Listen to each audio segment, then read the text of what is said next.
días, doctor Moreno. ¿Me está escuchando? Buenos días, querido licenciado. ¿Cómo estamos? Oiga, doctor, hay algunas grandes preguntas que han quedado flotando luego de la elección. Tratemos de resumirlas. ¿Qué pasó con Yacu? ¿Qué pasó con Herbas? Porque los resultados de ellos han sido ciertamente preocupantes, refiriéndonos a los candidatos a la presidencia. ¿Qué cree usted que pasó con ellos? Un saludo a la audiencia de este espacio. Agradecimiento a Esperancita. Veo que no tenía quien invitar y me invitó. Gracias, Esperancita. Y un saludo a todo el equipo. O a la banda, como dicen en Argentina, pero en buen sentido. A ver, esto es importante y me imaginaba que usted me iba a hacer esta pregunta, porque esa es una pregunta política. Respeto, esto no es un tema de redes, este no es un tema de opinología, esto es un tema de política. Hay que estudiar y analizar la política. Por eso se lo digo sin arrogancia. Yo creo que si se pidiera credenciales de formación política a los analistas, tendríamos que darles entrevistas a 3 personas en este país. Mire, nosotros en este medio de comunicación, justamente con usted y con los otros compañeros, en más de una ocasión lo dije en la opinión pública, en foros académicos, etcétera, que el resultado que obtuvo la candidatura de Pachacuti no era por el candidato, era por Pachacuti, porque tenía 2 hechos relevantes políticos. El primero, el impulso de las protestas de octubre, porque eso, para quienes manejan información, sí, porque esto es una locura, la elección nos demostró que esto no se gana alquilando portales, alquilando encuestadoras, alquilando opinólogos, esto no funciona así. Entonces, en la elección, a partir del año 2019, a partir de noviembre, post-octubre, la valoración sobre la pregunta candidato indígena tiene una transformación absoluta. Entonces, si usted preguntaba, y yo hice una publicación al respecto ayer en mis redes sociales, y tengo de hecho una conferencia que tengo en una universidad en mi canal de YouTube sobre el tema, en todos los estudios de opinión, tanto Isa como Vargas como Yacu Pérez sacaban exactamente lo mismo, 16 y 17%. Si usted lo pasa válido, eso era 20%. Es decir, Yacu Pérez no le sumó medio voto a Pachacuti. Y no porque hubiera sido malo o bueno, porque era parte del colectivo, o con ese detalle. Y hoy, 4 años después, el tiempo nos da la razón, las cosas caen por su propio peso, y usted ve que sin esa estructura lamentable, lo que pasó con Pachacuti, que es para llorar en la historia de los movimientos sociales, para llorar porque se lo llevó Lazo a su tumba. Lamentablemente, el ala artista de Pachacuti se llevó al movimiento, por lo menos en esta elección. Y usted ve el resultado, lo que sucede sin una estructura. Y lo mismo que también lo dijimos en este medio de comunicación, pasó con Herbas. Si ellos locos, parecía allá en el desierto repitiéndoles, y obviamente en otros foros que son más serios, no más serios, más formales, digamos, en materia académica, con estadísticas, la izquierda democrática, con todo respeto a Guacho Pesantes, no era su movimiento, o no era el movimiento de Bolívar Armijo. La izquierda democrática, la elección anterior de Javier Herbas, que es un gran tipo, una gran persona, ¿ya? Si usted se pone a revisar la información, los datos, la izquierda democrática saca con Paco Moncayo casi el 8% y un bloque de 7 asambleístas, claro, o 8 asambleístas, que trabajó durísimo. La señora, siempre confundo a Salgado con Andrade, pero las dos se llaman Vilma, que trabajó durísimo. La señora, creo que es Andrade, ¿no? ¿Verdad? Vilma Andrade. Sí, correcto. Esas le costó años y lágrimas de sangre levantar ese partido que ya prácticamente vivía nomás de la foto del doctor Borja y la foto en blanco y negro. Entonces hay que decir las cosas como son. Estas cosas se ganan con política, son fenómenos y hechos políticos, y usted ve hoy día los resultados.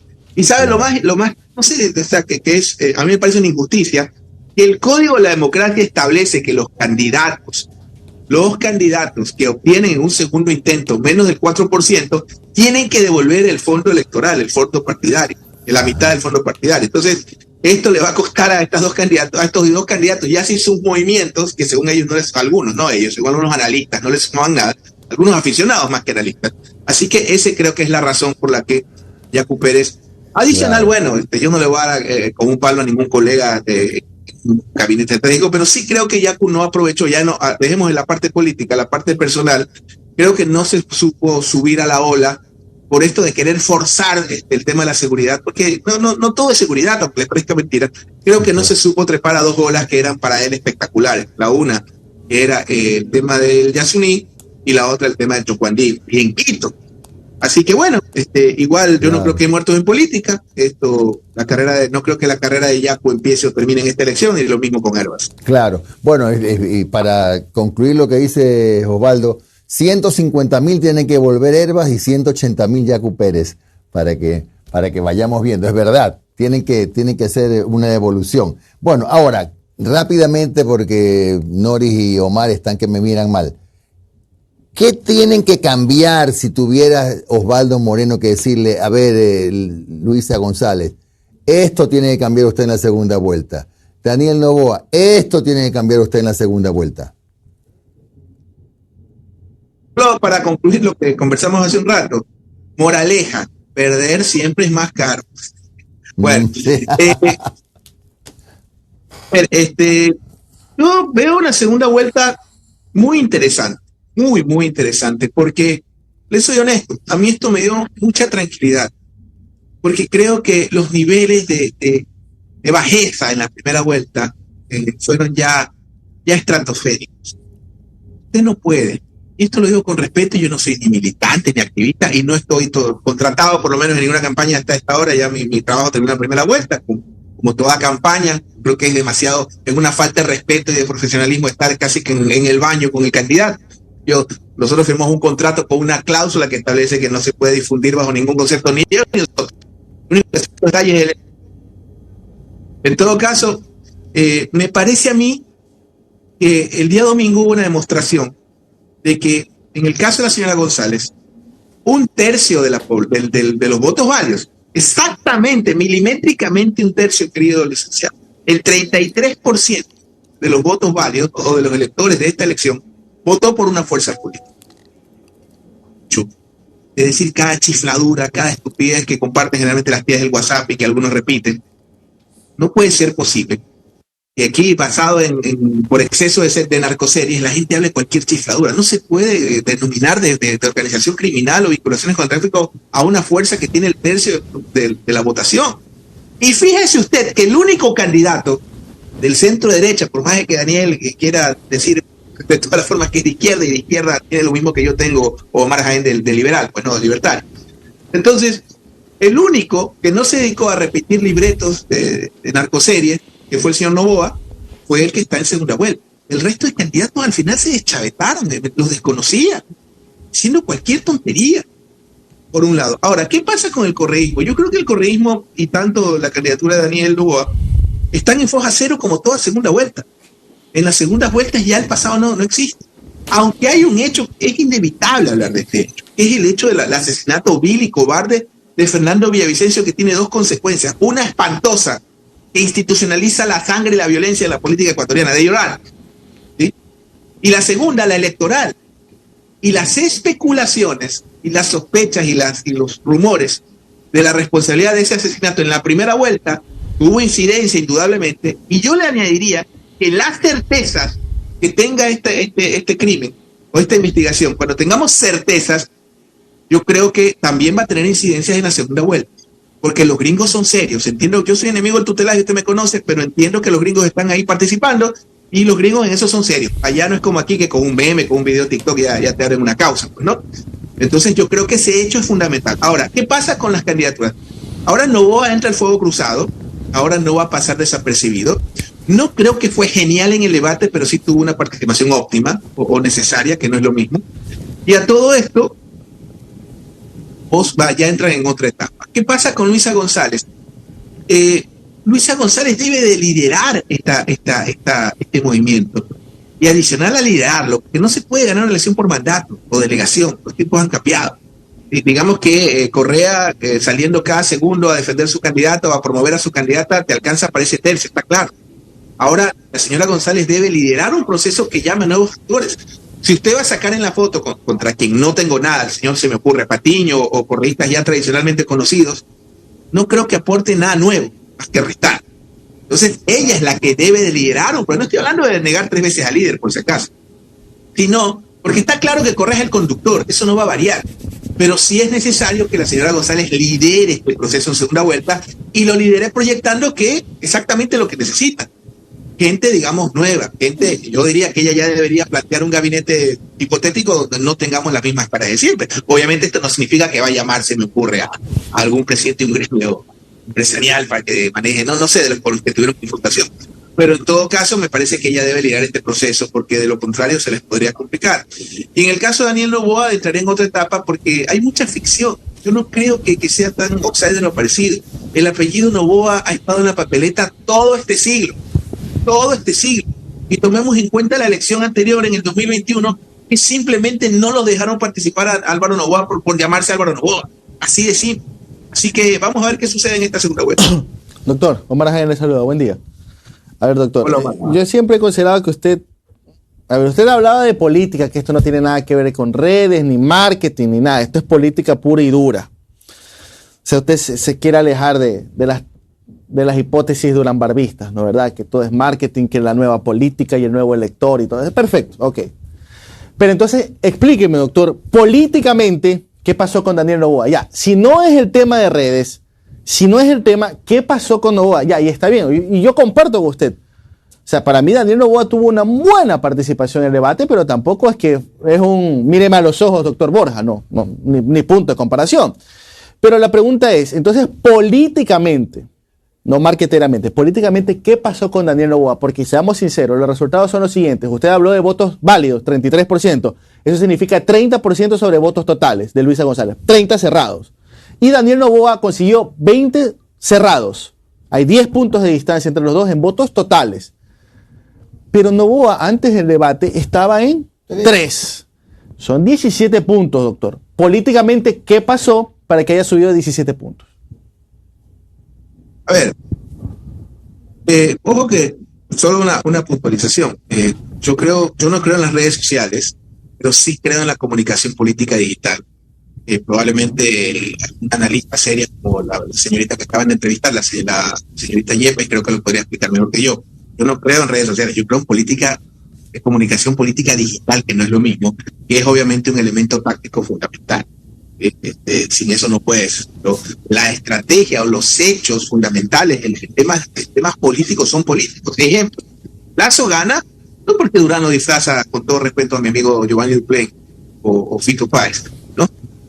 Lazo gana porque construyó una coalición, digamos, opositora, anticorreísta, todo lo que tú quieras, pero ahí se configura la teoría de las coaliciones. En el caso de Noboa, primer factor, sí es cierto, en la gran mayoría de estudios de opinión, por eso digo, esta campaña fue una locura. Esta campaña demostró que esto no se gana alquilando encuestadoras, alquilando analistas, alquilando influencers, repitiendo y repitiendo. Y así no funciona. Primero que el apellido Noboa lleva parte y finales de anterior en la papeleta.